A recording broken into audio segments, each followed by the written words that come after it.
trouver la vérité dans ce monde qui veut tout oublier. Le seul récit qu'il a annoncé depuis bien des années. Mais il est encore temps de croire que seule la Bible offre l'espoir. Levons-nous ensemble pour voir sa puissance. Il nous suffit seulement de croire que tout ce qu'elle dit est vrai pour que notre humanité soit sauvée.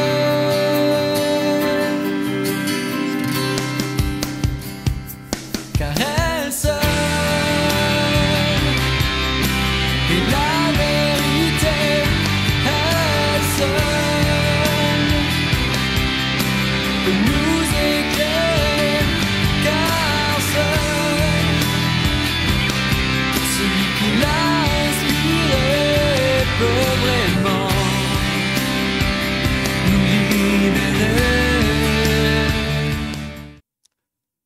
Je voudrais ce matin partager avec vous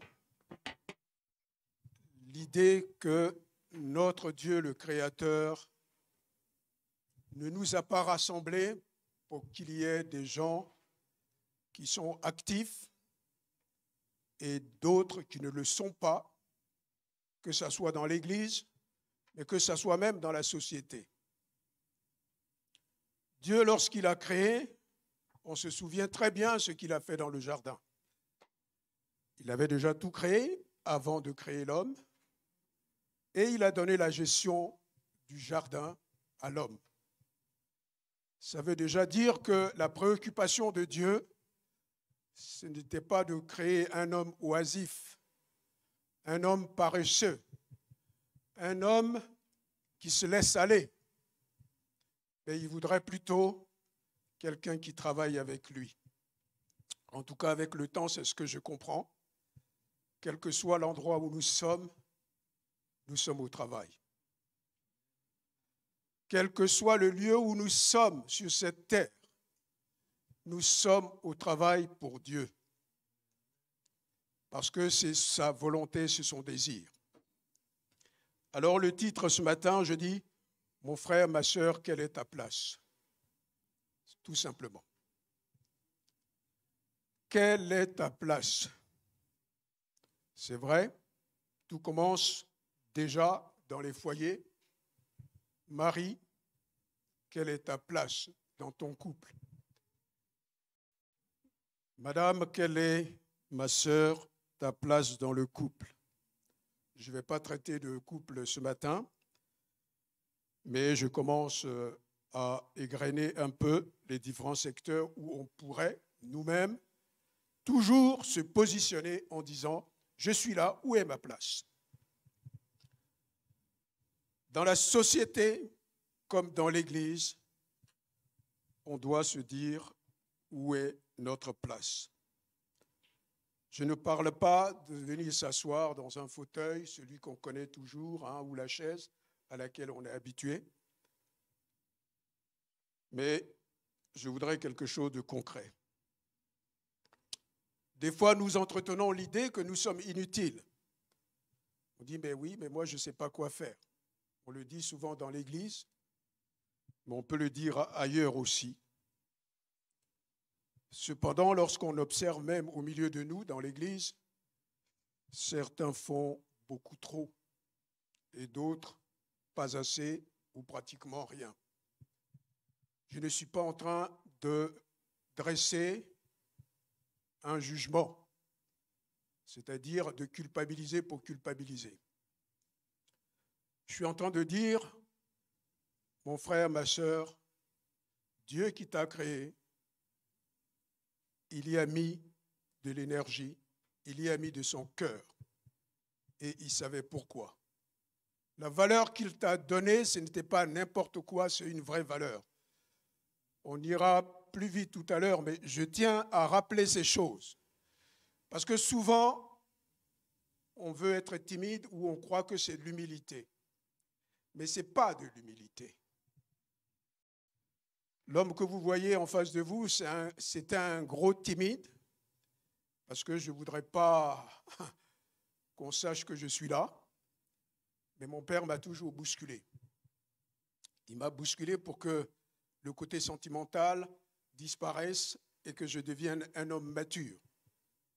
Parce que comme c'est un visionnaire, il dit « Non, mon fils, si tu es comme tu es, la société va te dévorer. » Donc, il me poussait jusqu'à ce qu'à un moment, je me réveille et je réalise que ce n'est pas parce que tu es timide, ce n'est pas parce que tu baisses l'échine que le monde va te faire un cadeau ou que tu vas accomplir le plan de Dieu. Parce que notre Dieu est le grand Dieu. Notre Dieu, dont nous sommes les enfants, est le grand Dieu. Si je suis l'enfant de Dieu, alors l'autorité m'appartient. L'autorité t'appartient. Ici, nous sommes dans cette église, mais lorsqu'on observe la société, c'est une société assez rigoureuse. Les gens, même si moralement on pense qu'ils ne sont pas rigoureux, croyez-moi, dans leurs affaires, ce sont des hommes et des femmes qui sont rigoureux. D'ailleurs, c'est Dieu lui-même qui le disait, les enfants de ce monde sont plus avisés pour leurs affaires que les enfants de Dieu. Je dis cela parce que malgré que certains pensent qu'ils ne sont pas utiles, il n'y a pas une semaine où des annonces ne se succèdent parce qu'on a besoin d'un tel service. Et on voit d'autres sœurs ou d'autres frères qui croulent sur les charges. Et pourtant, nous savons que le Saint-Esprit n'a pas donné des attributions ou des dons ou des talents qu'à une poignée de gens. Lorsque nous observons même le Christ, ce qu'il a fait dans la chambre haute avec les disciples, la Bible nous enseigne qu'ils étaient 120. Mais quand l'effusion du Saint-Esprit est venue, on ne nous a jamais dit qu'il y en avait 60 qui l'ont reçu et les 60 autres, ils étaient là pour observer. On dit tous, ils l'avaient reçu comme des langues de feu qui se déposaient sur eux. Amen. Pour montrer que Dieu qui nous a créés, il sait que nous en avons besoin. Nous avons besoin de lui pour avancer. Mais il ne dit pas, je choisis un groupe de personnes parce qu'ils sont grands, parce qu'ils sont beaux ou parce qu'ils sont... Et je leur donne des qualifications et les autres, mais ils sont là pour observer. Je donne l'exemple aussi de cet homme qui a distribué des talents, qui devait partir et qui a distribué des talents. Il en a donné à chacun, mais il n'a pas, c'est vrai, donné la même quantité, mais il en a donné à tous. Pour dire que l'Esprit de Dieu nous donne aussi en fonction de la tâche que nous allons accomplir, la tâche que Dieu veut nous accorder, pour dire que toi, mon frère, ma sœur, tu as droit à la main de Dieu, tu as droit à la faveur de Dieu. N'oublions pas que lorsque Dieu sauve, Dieu quand il sauve, il envoie. Dieu ne nous sauve pas pour nous asseoir. Dieu quand il sauve, il te donne la tâche à accomplir. Vous vous souvenez de l'homme de Gadara ? La Bible enseigne que c'était quelqu'un qui était violent. Et il est tellement violent que les gens ne passaient plus à côté des cimetières, là où il logeait, etc. Parce que c'était un violent. Mais le jour où Jésus est arrivé et qu'il a délivré, l'homme de Gadara a voulu suivre Jésus. Il a suivi Jésus. Jésus a dit, reste ici, va témoigner. La Bible dit qu'il a été, donc, et je résume avec mes mots, évangélisé la Décapole. Donc, des 10 villes qui étaient autour, il a été évangélisé. Dieu, quand il sauve, il appelle. J'ai parlé des 120 tout à l'heure. Dieu les a appelés. Nous qui sommes ici, qui sommes baptisés, Dieu nous a appelés. Soyons-en convaincus. Et moi, en premier, je le suis. Dieu nous a appelés à quelque chose.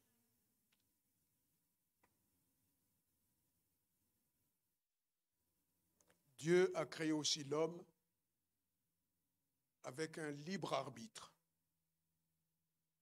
Dieu ne nous a jamais créés pour qu'il nous dicte sa loi de façon brutale, pour dire « c'est moi le Créateur, c'est moi le Tout-Puissant, alors je t'ai dit de faire ça, fais-le ». Il nous laisse toujours le choix. Dieu nous laisse toujours le choix. Souvent nous l'oublions, mais il nous laisse le choix. Ce n'est pas parce que nous ne faisons rien qu'on pourrait dire, c'est parce que Dieu ne m'a pas appelé. Nous sommes tous appelés à servir Dieu. Nous servons Dieu de 1001 façons, mais nous servons Dieu. Il y a des dons, hein, je ne vais pas tout reprendre, mais vous vous souvenez que Dieu même, il accorde le don des célibats. Je ne sais pas si ça vous dit quelque chose. Au milieu de tout ça, Dieu accorde même à certains le don de célibat pour qu'ils soient mieux consacrés à leur travail. Ça veut dire qu'il y a encore des choses qu'on n'a pas explorées quand on lit la Bible. Parce que si on exclut que pour ceux qui ont reçu le don de célibat et qui sont bien dans leurs conditions de célibat, qu'ils ne servent pas Dieu, c'est une erreur. Je dis ça pour que nous lisons la Bible encore, pour comprendre qu'il y a encore des choses à découvrir. Mais Dieu nous a laissé un libre arbitre. Certains même peuvent choisir d'être célibataires pour mieux servir Dieu. Ça, c'est leur part de sacrifice. C'est pour ça, tout à l'heure, je vous disais que le chant qui était là, il était bien inspiré et on ira encore un peu plus loin. La Bible dit que Dieu a fait des œuvres, a préparé des œuvres d'avance pour que nous les accomplissions. J'étais déjà venu là-dessus. La dernière fois, je suis intervenu ici. Et la Bible dit que ces œuvres sont bonnes, elles sont agréables et parfaites. Mais lorsque je méditais, j'ai cherché ce que les hommes dans ce monde, avant de partir, quand ils sont à leur dernier souffle, qu'est-ce qu'ils disaient?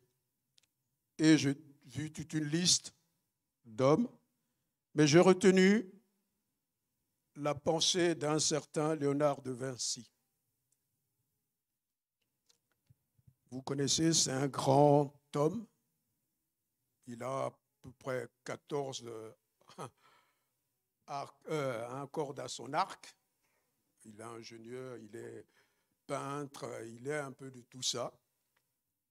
Il a dit « J'ai offensé Dieu et l'humanité parce que mon travail n'a pas atteint la qualité qu'il aurait dû avoir. » Je relis. Léonard de Vinci, vous connaissez la Joconde? Cette image que tout le monde, on affiche partout, c'est lui qui l'a faite aussi. Il dit « J'ai offensé Dieu et l'humanité parce que mon travail n'a pas atteint la qualité qu'il aurait dû avoir. » Est-ce que c'est ce que Jésus a dit? Notre Seigneur, il a dit « Tout est accompli. » Tout est accompli. J'insiste pour que nous ayons ça en tête, que même si vous n'êtes pas riche, ou si vous êtes riche, essayez de réfléchir à ce que vous allez dire quand ce sera le moment.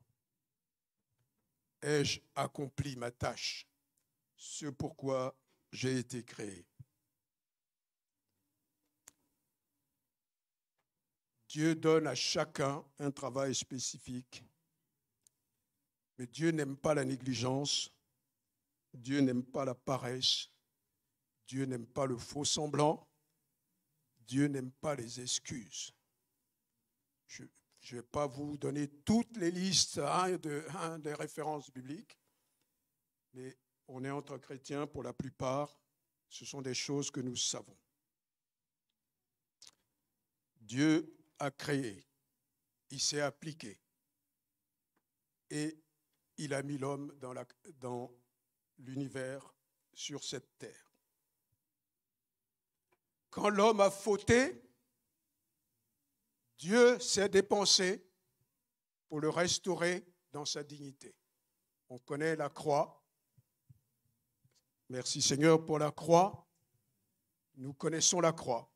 Dieu nous a restaurés. Dieu a restauré l'humanité dans sa position initiale, c'est-à-dire régner sur cette terre. Il n'y a pas si longtemps, j'avais présenté l'univers avec le positionnement de la terre et on a vu que Dieu a bien positionné notre terre pour que la vie s'y développe. Pour montrer que Dieu s'est donné de la peine. Mais en échange, Dieu demande quelque chose. En échange de tout cela, parce que si j'étais Dieu, si vous étiez Dieu, et que quelque chose ne sert à rien, pourquoi allez-vous donner toute cette peine? Personnellement, je ne me serais pas donné cette peine que Dieu s'est donnée. Donc si notre Dieu s'est donné la peine, je vous encourage, même dans votre intimité, dans votre prière, Seigneur, pourquoi tu t'es donné tant de peine pour moi? Pourquoi tu t'es donné tant de peine pour que j'existe? Et je suis certain que Dieu vous répondra. Ça, j'en suis certain. Parce que ça ne vient pas de moi, ça vient tout simplement de sa volonté souveraine. Dieu aime tant le monde qu'il a donné le meilleur de ce qu'il a. Il a donné le Seigneur Jésus. Donc, Dieu nous aime. Dieu vous aime et ayons cela en tête. Et ce matin, j'aimerais bien qu'on s'interroge. Que veut Dieu? Qu'est-ce que Dieu tu attends de nous? Qu'est-ce que tu attends de nous? J'aimerais développer ce point. Tout à l'heure, on va prendre le livre de Romains 12 ou l'épître de Romains 12. On prendra, je les citerai au fur et à mesure, mais c'est vers la fin, hein, je dis ça pour la régie. Mais j'aimerais qu'on commence par le livre de Gédéon. Dans Juges, chapitre 6, il y a les versets 1 à 11 et de 11 à 13. Je vous le dirai au plus, mais c'est bien déjà, on va prendre le verset 11. Juges 6, 1, pardon. Les enfants d'Israël firent ce qui déplaît à l'Éternel, et l'Éternel les livra entre les mains de Madian pendant 7 ans. Le verset 11 à 13, que dit le verset 11? Puis vint l'ange de l'Éternel, et il s'assit sous le térébinthe d'Ophra, qui appartenait à Joas de la famille d'Abiézer, fils Gédéon, son fils, battait du froment au pressoir pour le mettre à l'abri de Madian. L'ange de l'Éternel lui apparut et lui dit: L'Éternel est avec toi, vaillant héros. Gédéon lui dit: Ah, mon Seigneur, si l'Éternel est avec nous, pourquoi toutes ces choses nous sont-elles arrivées? Et où sont tous ces prodiges que nos pères nous racontent quand ils disent « L'Éternel nous a-t-il pas fait monter hors d'Égypte? Maintenant l'Éternel nous abandonne et il nous livre entre les mains de Madian. » Amen.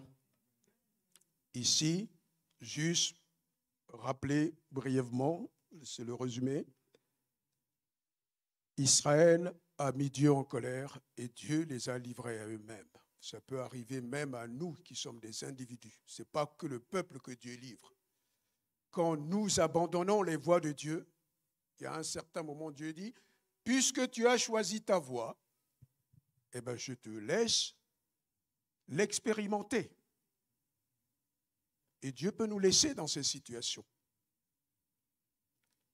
La Bible dit plus tard que le peuple de Dieu s'est inquiété, il a crié, il a dit, mais avant on était bien, on était avec Dieu, on était bien. Et Dieu a entendu. Vous vous souvenez aussi, comme ça s'est passé en Égypte, ici, Dieu a entendu.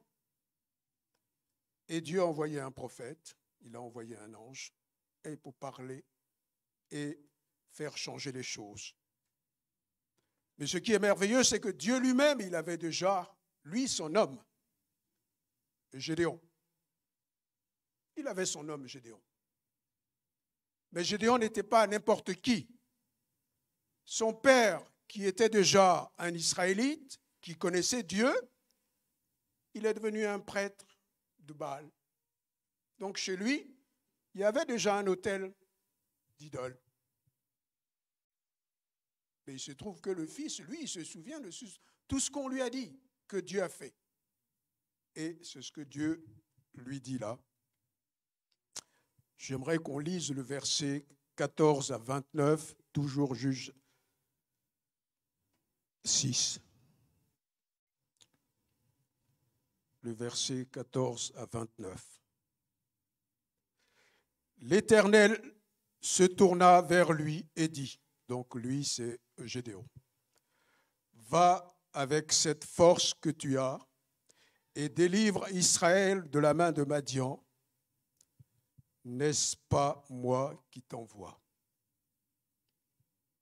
Gédéon lui dit, ah mon Seigneur, avec quoi délivrerai-je Israël? Voici ma famille est la plus pauvre en Manassé et je suis le plus petit dans la maison de mon père. L'Éternel lui dit, mais je serai avec toi et tu battras Madian comme un seul homme. Gédéon lui dit, si j'ai trouvé grâce à tes yeux, donne-moi un signe pour montrer que c'est toi qui me parles. Ne t'éloigne point d'ici jusqu'à ce que je revienne auprès de toi, que j'apporte mon offrande et que je la dépose devant toi. Et l'Éternel dit, je resterai jusqu'à ce que tu reviennes. Gédéon entra, prépara un chevreau et fit avec un épha de farine des pains sans levain. Il mit la chair dans un panier et le jus dans un pot, les lui apporta sous le térébinthe et les présenta. L'ange de Dieu lui dit, prends la chair et les pains sans levain, pose-les sur ce rocher et répands le jus. Et il fit ainsi. L'ange de l'Éternel avança l'extrémité du bâton qu'il avait à la main et toucha la chair et les pains sans levain.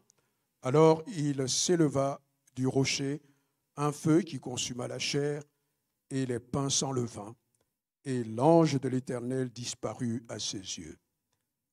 Gédéon, voyant que c'était l'ange de l'Éternel, dit, malheur à moi, Seigneur l'Éternel, car j'ai vu l'ange de l'Éternel face à face.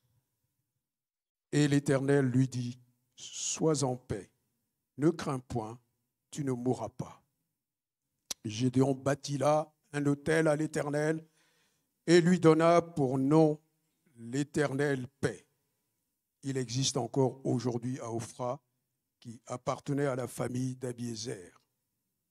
Dans la même nuit, l'Éternel dit à Gédéon, « Prends le jeune taureau de ton père et un second taureau de 7 ans, renverse l'autel de Baal qui est à ton père et abat le pieu sacré qui est dessus.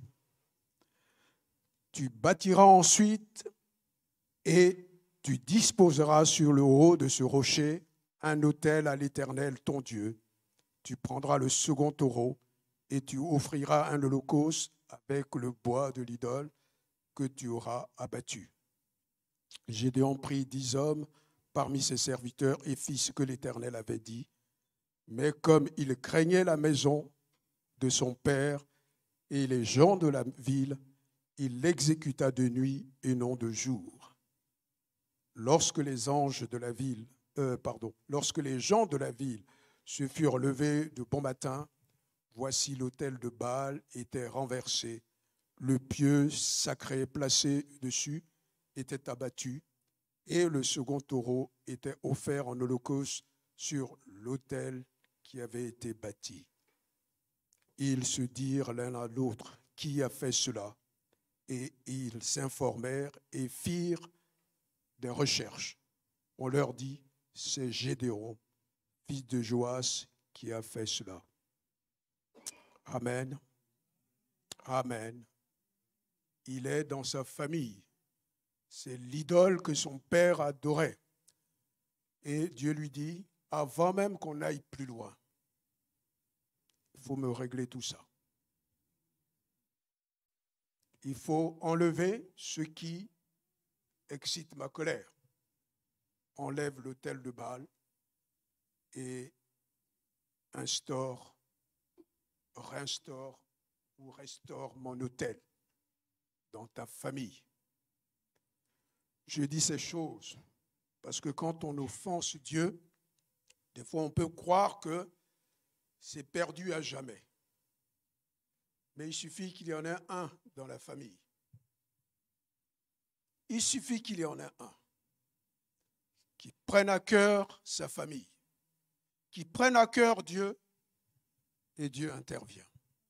Moi, personnellement, c'est un message qui m'a toujours instruit de dire, tu n'as pas besoin de rassembler tout le monde. Ils sont tellement préoccupés par leur mondanité, leurs préoccupations, mais toi, tu as la chance, c'est un privilège que tu découvres que Dieu peut te pardonner et que Dieu peut leur pardonner. Et qu'est-ce que Dieu a fait? Effectivement, il est venu vers Gédéon pour que Gédéon fasse le nettoyage.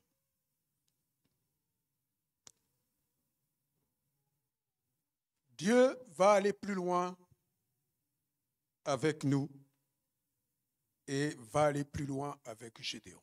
Quand Gédéon a fait tout cela, et je vais le résumer rapidement, Dieu a dit, je vais vous délivrer maintenant. Et Gédéon le sait, il a sonné le tocsin, j'allais dire, il a rameuté tout le monde. Ils se sont retrouvés à 32 000 personnes. 32 000 personnes. Le peuple était derrière Gédéon. Alors qu'il n'y a pas si longtemps, ils ont voulu le lyncher parce qu'il avait détruit l'idole.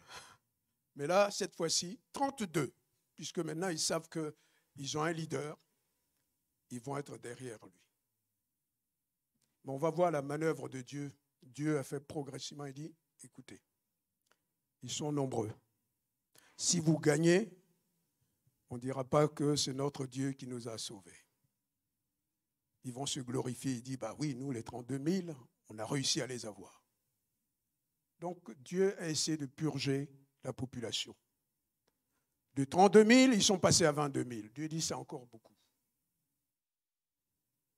Et, dernier test, ils sont restés que 300. Dieu dit, c'est avec ces 300 que tu vas gagner. Je ne sais pas si nous avons idée de la chose. Tu es assez en forme, ragaillardi, tu dis, j'ai mes soldats, ils sont avec moi, nous sommes 32 000, on va aller faire la peau à nos ennemis de toujours. Ceux qui faisaient qu'on travaillait la nuit, on cachait même notre blé et tout ça, tout ce qu'on devait manger, notre nourriture, parce qu'ils venaient, ils saccageaient tout, ils nous prenaient tout. Et puis tout d'un coup, Dieu te dit, oui, mais ce n'est pas avec 32 000 personnes que tu vas aller en guerre. Des gens dont ils ont eu peur pendant 7 ans, 7 ans durant, ils ont eu peur. Maintenant qu'ils avaient la belle occasion, Dieu dit non, parce que c'est mon nom que je veux glorifier. Et Dieu va prendre les 300 et ils vont gagner le combat. Ça, c'était une partie de l'histoire, en tout cas qui concernait Gédéon. Mais avant Gédéon, il y a nous. Qu'est-ce que nous, si on est dans cette position, qu'est-ce que Dieu veut de nous aujourd'hui?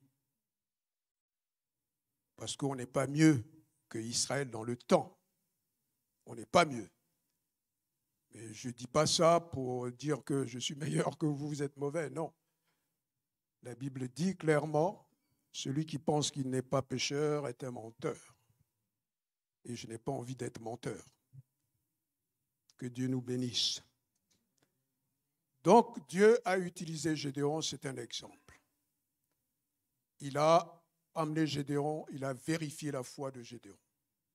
Il a testé. Et il a mis à l'épreuve pour savoir si Gédéon peut vraiment s'appuyer sur son Dieu. Et c'est ce que Gédéon a fait. Dans notre cas à nous, qu'est-ce que Dieu attend de nous? C'est la question que chacun devrait se poser. Je voudrais pour la régie, si on peut prendre dans Romains 12, et j'ai pris jusqu'au verset 8. Romains chapitre 12, verset 8. On pourrait dire, on a entendu parler des dons du Saint-Esprit, etc., etc., parce que je n'étais pas là, donc je ne vais pas non plus répéter les mêmes choses. Et j'ai vu avec le pasteur, on avait aussi fait le cours biblique, l'étude biblique. Donc, je ne vais pas vous retracer toutes ces choses, mais on va prendre ces quelques versets. Et on va les voir un à un. Romains chapitre 12, versets 1 à 8.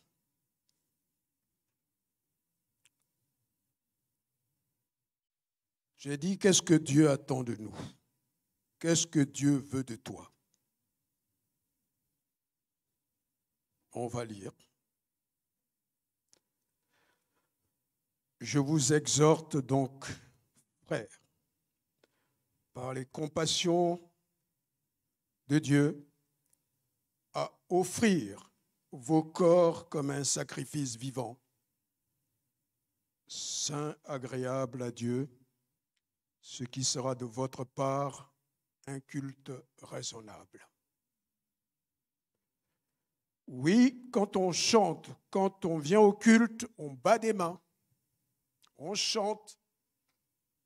Dieu dit, le culte raisonnable, c'est que vous vous donnez à moi. Le véritable culte, c'est que celui qui parle, qui chante, qui prêche, etc., il faut te dire que tu ne t'appartiens plus, mais tu m'appartiens. C'est l'idée que nous devons retenir en lisant ce texte, en prenant ce premier verset. Offrir vos corps comme un sacrifice vivant. Lorsque on sacrifiait dans le temps, il y en a qui le font encore aujourd'hui, qui font même des sacrifices humains, c'est pas ce que Dieu nous demande là. Un sacrifice vivant, c'est un sacrifice qui n'est pas mort. Je peux parler comme monsieur de la Palisse. Donc, on est vivant. Mais tout à l'heure, j'ai dit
C'est le sommeil. Je connais la volonté de Dieu. Si je ne l'avais plus, alors c'est bon. Mais au moins, si je connais la volonté de Dieu, alors je sais que je suis en relation avec Dieu.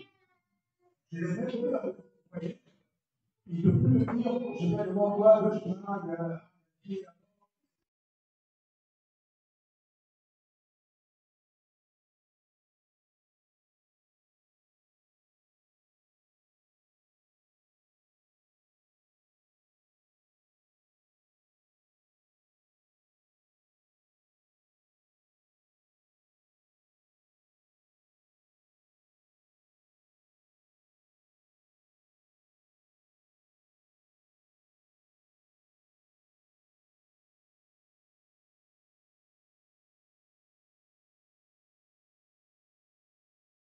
des conflits, etc.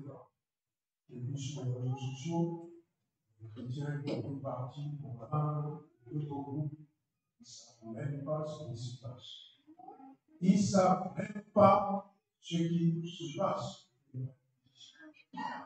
Alors que nous, notre position, on doit aider nos dirigeants à ne pas nous emmener dans les espaces. C'est-à-dire, on doit se mettre à genoux pour que la sagesse de Dieu gagne nos dirigeants. Ça, c'est notre volonté. Et s'ils viennent demander conseil, Dieu pourra déposer quelque chose pour que le nom de notre Dieu soit pris. Alléluia. Il y a le verset suivant, je vais arrêter au verset 3.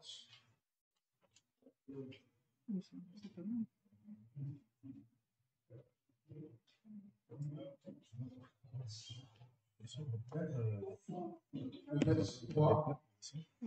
Par la grâce qui m'a été donnée, je dis à chacun de vous de n'avoir pas de vous-même une trop haute opinion, mais de revêtir des sentiments modestes selon la mesure de foi que Dieu a départie à chacun.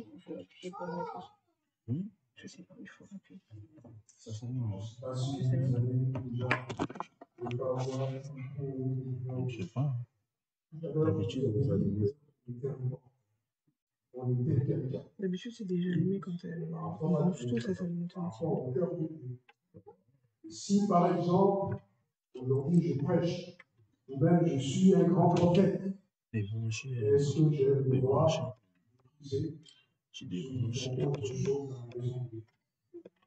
Ça vient dans. Parce que c'est un don et nous avons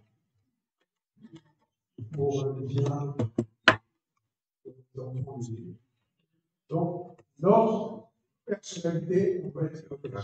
Quand on parle d'humilité, d'abord l'humilité, c'est par rapport à ce que j'ai, je le dois à Dieu. Si je respire, c'est parce que Dieu l'a fait que je respire. Ceux qui ont une bonne situation, s'ils sont déjà dans les mains de Dieu, ils vont choisir l'esprit de Dieu. C'est Dieu qui va. Voilà l'idée que je partage avec vous en parlant de ne pas avoir une trop haute opinion de nous. Parce que tout ce que nous avons, qu'est-ce que j'ai? Je viens de la part de Dieu. Bonne santé. Il y a des gens qui sont riches et ils n'ont pas assez. Il y a des gens qui avaient des héritiers qui avaient prendre leur fortune pour être héritiers morts.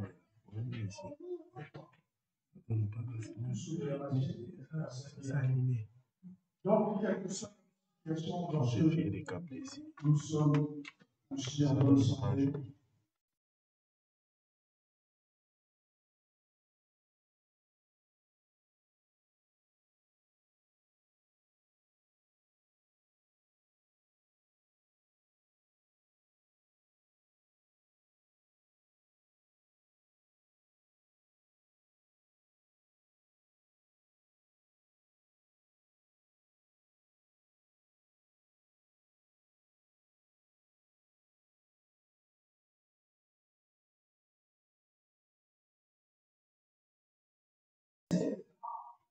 Et quand ils arrivent devant les choses de Dieu, ça coince.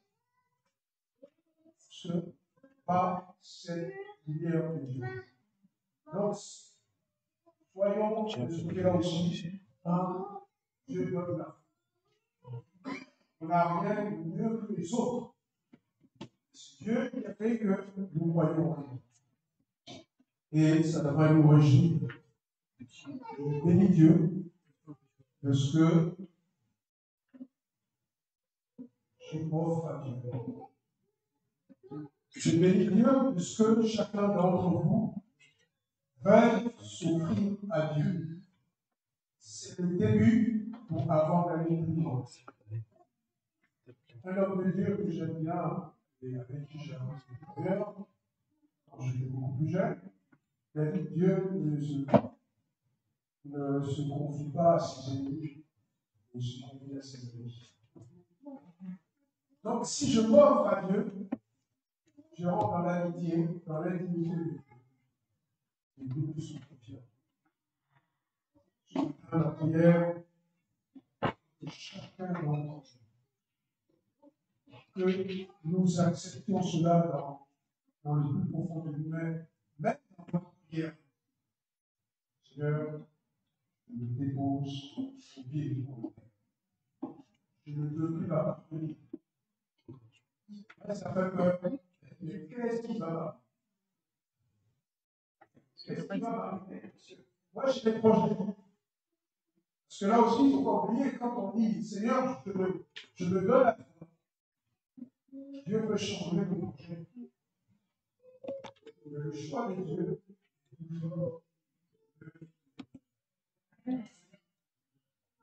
J'étais un ambitieux. Aujourd'hui, je suis beaucoup. Mon ambition, je suis heureux, quand je ne dis pas, je suis heureux. Sinon, je n'ai jamais songé à ça. Le vous dit, Seigneur, je me donne à toi. Même dans les moindres états. Je dis bien dans les moindres états. Jusque même dans les choses les plus compliquées. Je l'ai déjà dit plusieurs fois, je vais le répéter. J'ai failli mourir il n'y a pas si longtemps. Je le dis avec le sourire. Parce que je n'ai été empoisonné. Oui. Parce que votre frère, c'est une chose. Et ce n'est pas toujours agréable quand vous approchez des politiciens et tout ce qui est.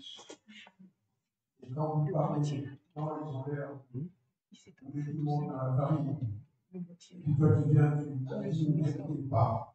Et ça les leur programme, ça les voit à blanc.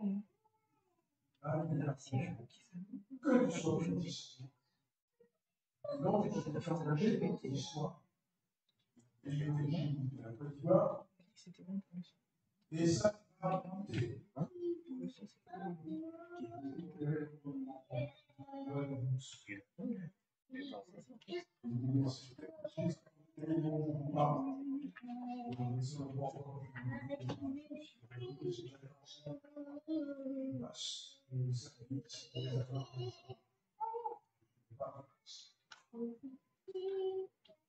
Moi, je suis heureux. Nous sommes des gens pris. Nous sommes des gens pris. Que ce soit le frère, les gens pris.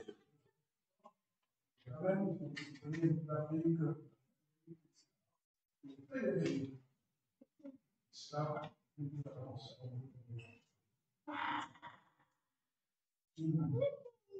entre ça,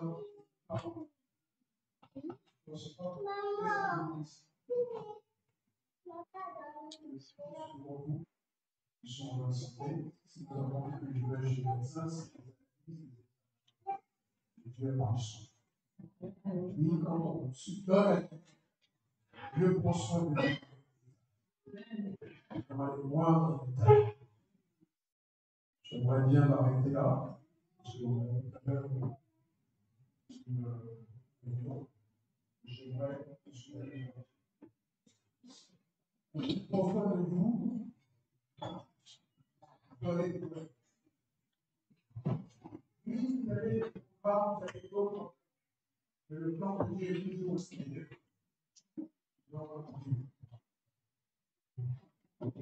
Priez, c'est votre prière.